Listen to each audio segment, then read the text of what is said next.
Here's a question you may not have asked yourself.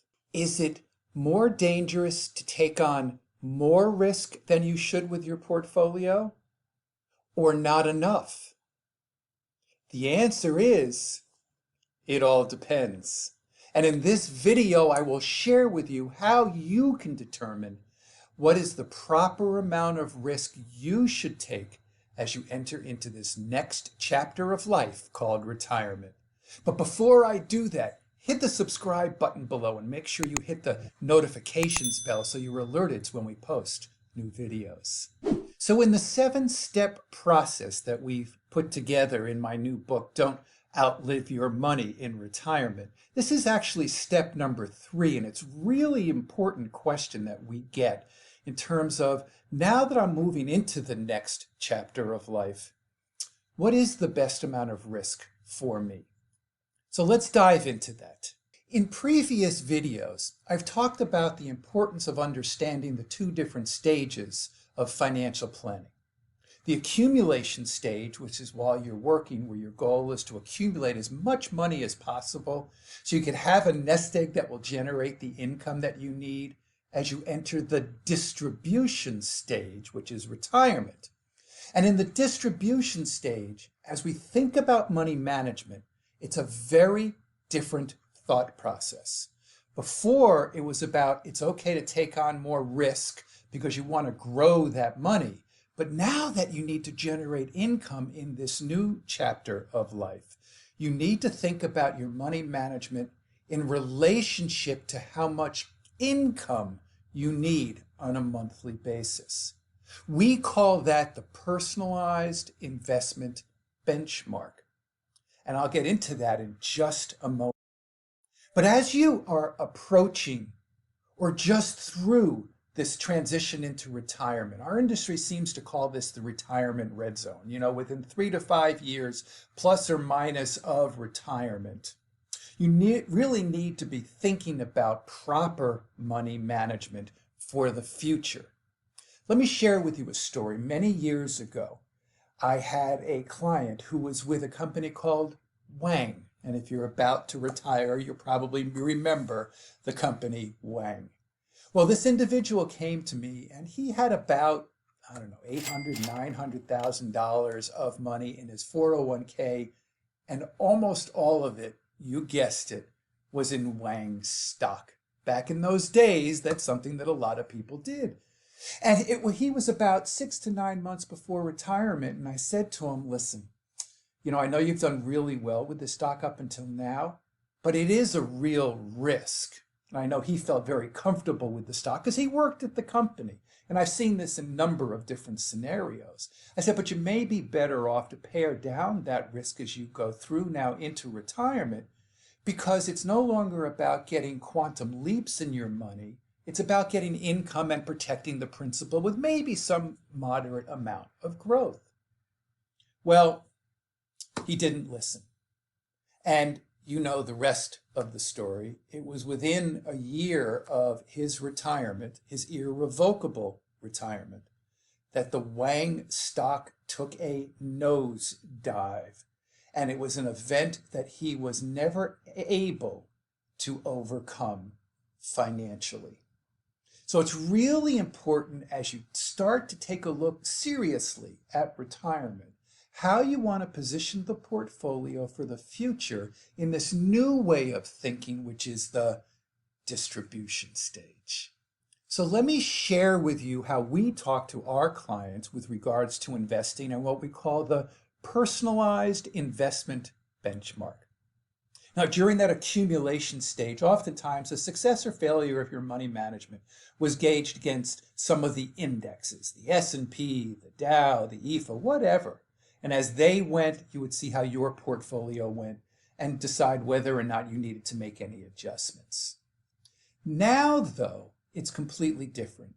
And the success or failure of your money management will be gauged against your own personalized index. And how do you come up with that?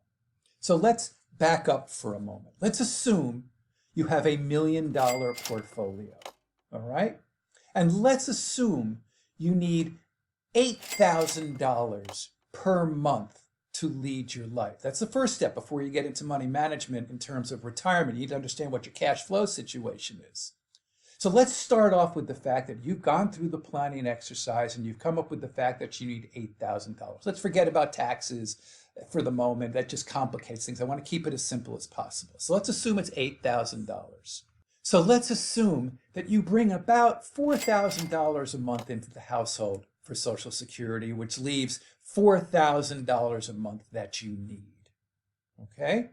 So if you need $4,000 a month from $1 million portfolio, you need $48,000 per year, or you need to generate, follow this through, 4.8% on the $1 million to generate the $48,000 that you need in addition to Social Security. So therefore, your personalized investment benchmark will start at 4.8%. Then you need to add on to that the assumption for inflation. Let's assume it's 3%. So in this scenario, you need somewhere approaching a 7.5-ish, 7.8% total return on your portfolio in order to accomplish your goals. That would be your personalized investment index, your benchmark. So the success or failure of your portfolio is gauged against what your income need is, and then you translate that into how much a return you need on the portfolio to generate that income. And what you may find out is that when you go through this exercise, you don't want to take on that kind of risk in this scenario to get almost 8% per year looking forward. That's a little high. So you may want to take a look at your cash flow needs to see if you could bring those down a little bit, or maybe you go get other sources of income, maybe for a few years, a part-time job or consulting or whatever it is, so you don't have to take that type of risk on your investments if you're not comfortable with that. So it's a multi-level approach and a different approach to properly positioning your portfolio so that you put in place a plan to generate the income you need now and later in retirement. So let's deal with the concept of taking on too much risk, okay? During the accumulation stage, that was actually okay because you had time on your side, or you had, if you will, a margin for error. But once you get into retirement, past the transition, and now you're in your late 60s or mid 70s, if you make a big mistake or the market makes a big drop and you're not properly positioned, while at the same time you're taking income from the portfolio, and that's a component that you didn't have to deal with when you were working before. It makes it almost a double whammy when the market comes down and you're taking income from it. It's very difficult to overcome. For those who retired, let's say in the early 2000s, when we had those 3 successive years of downturns in the market, or those who, had too much risk in their portfolio in and around the Great Recession time of 2008, most of those people were going to have a difficult time overcoming that hurdle, because if they took on too much risk and they were taking income and the market dropped significantly, it was going to become a very difficult task to get back to all square. Now let's go the other way with that question. How about if you just are so concerned about the market, the volatility, the prospects, the risk staying up at night, and you put everything in the mattress, in cash, in CDs, wherever, and you don't want to take on any market risk? Well, let's go back to the personalized investment benchmark. Let's assume you need a 4 or 5% return on your money in order to generate the income that you're going to need looking forward. Well, by design now, you will be dipping into your principal, depleting it over time, and impacting the potential of pursuing your retirement goals in the future. So the answer to the question is it is as dangerous to take on too much risk as it is to take on not enough risk. You really want to get as close as you can to taking on the correct amount of risk. I call it taking on the least amount of risk necessary to generate the income that you need now and later. Now, there's also a psychology, a behavior in terms of managing your portfolio now that you're into retirement. And there may be a feeling of more vulnerability as markets go up or down. So let's think about this for a moment. As we go back to, let's say, 2008, and we had that precipitous decline over that 12 or 15-month period where the market actually went down as much as, I think it was 47% from top to bottom. It took about 3 years, if you really did nothing in a well-balanced portfolio, to get back to square or near square. Now, certainly there's no guarantees for any future performance, but the message I want to give you is that if you don't react to the headlines and divorce your emotions from the process of managing the money and have a disciplined approach to managing that money, you should, in the long run, be okay relative to your own goals. Let's take a look at the recent situation with regards to this pandemic. In March of this year, market dropped like a rock. It was one of the most precipitous declines in the history of mankind. However, since then, we've recovered all of that and are back to market highs. But in the meantime, almost $1 trillion came out of equities and equity funds. And the majority of that money, according to the studies, did not get back in while the market was moving back up. So many retail investors with an undisciplined approach or allowing their emotions to manage their economics did not participate in the uptick, but experienced the downfall. That's why a disciplined, long-term, balanced approach will help you to get through markets like those that we've experienced in the pandemic, 2008, the early 2000s. We'll see these again as we look forward. But it's important to have the proper frame of mind so that you can navigate through it in a way that will provide you with the sleep at night factor that you're going to need, in addition to the income, so you can pursue your retirement goals. So here's another question for you. Are you being honest with yourself with regards to how conservative or how aggressive your money is? Let me share with you a story. I had a couple of clients come in and I asked them that question. I want to gauge, sort of where they're thinking about things. And they said that they were fairly conservative with their money. Well, the majority of their money was in a 401k managed by Fidelity. And as it turns out, as we sort of peeled the onion a little bit, they were about 70 to 75% invested in equities.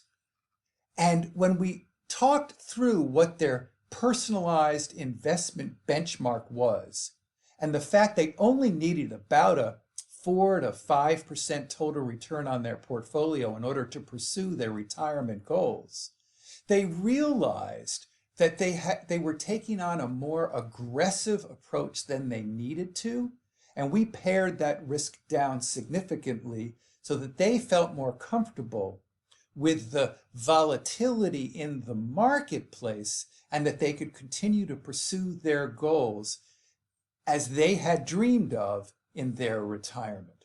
Now, there's one surprising item that you may not be thinking about in terms of your investment portfolio, but is key to the overall planning and how you think about your money management, and that's your emergency reserves. So the last thing you really should be doing, particularly when markets are going down, is dipping into the portfolio to get chunks of money beyond the income that you need. That's where the emergency reserve provides you with that confidence that you don't have to dip into the portfolio in the what if scenarios. That number is different for everyone. For my clients, that number ranges anywhere from 30,000 to 200,000, depending upon how they're feeling about it.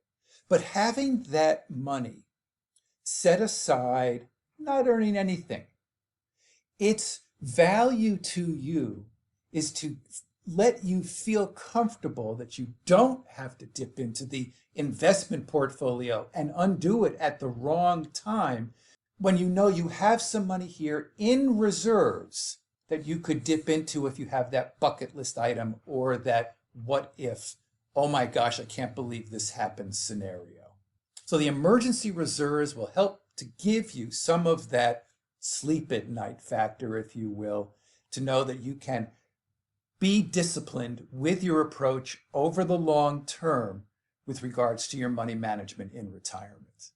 So the key to money management as you move into this distribution stage, which is retirement now, is first and foremost, develop your personalized investment benchmark. And to answer this question, what is the least amount of risk I can take in order to generate the income I'm going to need now and later, both for the two of us if we're married, and then my spouse when he or she survives me. Now, we do have other steps in the 7-step process that you can view, and they are associated with the playlist.